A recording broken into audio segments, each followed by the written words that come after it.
Is having sex below the age of 18 wrong? Why would you think so?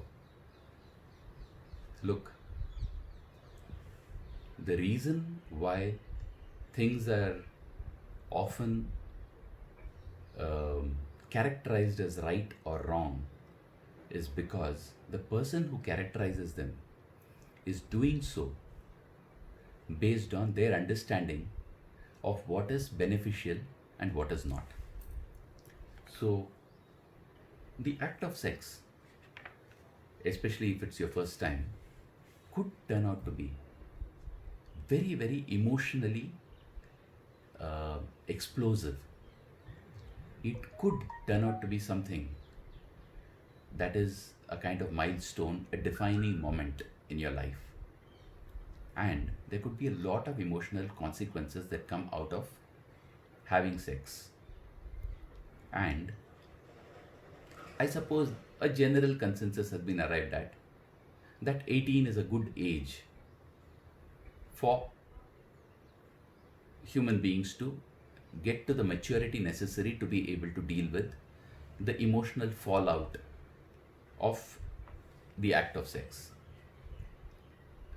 And while this is a general consensus, everybody would understand and everybody would admit that each person is different and the maturity level that they demonstrate will be different.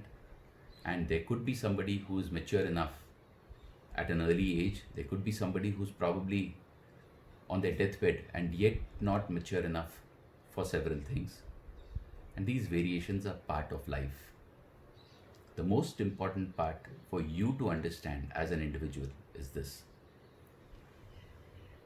there is no right or wrong, but there are consequences for every act of yours, especially when you think of yourself as the doer of that action. And if you are willing to face all the consequences of your action, go right ahead and indulge in it. The act of sex is doubly important here because it's not merely you who's going to have an impact, but the other person who's getting involved as well. But if both of you together are clear about what the consequences could be, and you're both clear that you are perfectly okay with the consequences, and you can see for yourselves that you're both mature enough, that would be the right time for you to indulge in sex. And in your case, it could turn out to be not merely at 18, but maybe you should be 25 before you it would be right for you to have sex. There is nothing wrong with having sex at the time you're ready, even if it is a little earlier or even much later than what the world thinks is the point at which you become ready to go ahead and have it. So go ahead, but tread carefully.